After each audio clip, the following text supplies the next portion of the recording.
বাবু, আজকে যে ভাষায় আপনি টুইট করেছেন তা দেখলে মনে হয় পাড়ার ফুটো মস্তানদের লড়াই চলছে।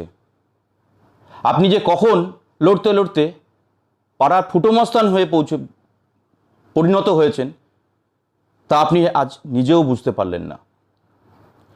এসআইআর নিয়ে আপনি লাগাতার একটা রাজনৈতিক দলকে বারংবার মাত্রা অতিরিক্ত ফায়দা দিয়ে চলেছেন।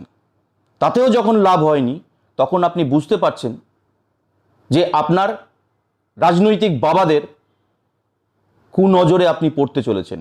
সেই জন্যে এছাড়াও আর একটা কারণ, বাংলার মুখ্যমন্ত্রী মমতা বন্দ্যোপাধ্যায় এবং সেনাপতি অভিষেক বন্দ্যোপাধ্যায় লাগাতারভাবে আপনাকে রাজনৈতিকভাবে সপাটে চর মেরে চলেছেন।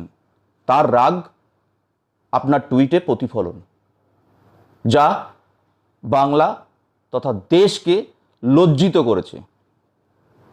আপনি জেনে রাখুন ভ্যানিশবাবু, আপনি যতই করুন, যতই রাজনৈতিক দলকে ফায়দা দিন, তাদের স্থান, তাদের নাম বাংলা বিরোধী, তাদের স্থান বাংলার বাইরে ছুঁড়ে ফেলা শুধু সময়ের অপেক্ষা। মিলিয়ে নেবেন।